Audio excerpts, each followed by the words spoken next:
Hey everyone, welcome back to the channel. In today's video, I'm going to be explaining to you how to withdraw money from Steam to your bank account in 2025. So without further delay, let's get straight into it. So first of all, you need to come here on store.steampower.com. The first thing that you need to do here is to simply log in into your account. So once you have done that, in order to check how many amount is available in your Steam wallet, you can click on the option of your profile icon here on the top. Then you can go to your profile. Over here inside your profile, it will show you the amount or the balance that you have in your account.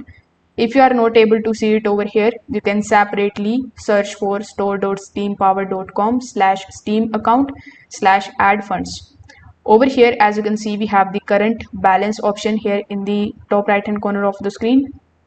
So you can basically use this balance in order to purchase the games here on steampower.com.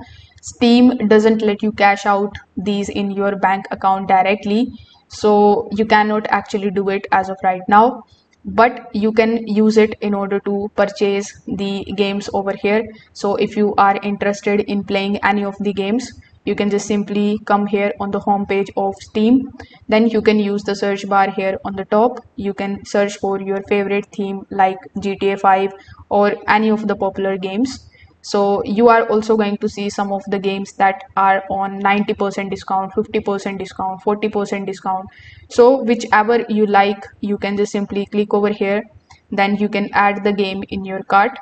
After adding the game in your cart, at the time of the checkout, in the payment method, you can basically select your Steam wallet and your balance will be cut out of your Steam account and you don't need to pay anything. So this way only you can use the Steam balance of yours on Steam account. You cannot actually withdraw it in your bank account directly as of right now. If this video helped you out, make sure that you like this video and subscribe to the channel. Thanks for watching.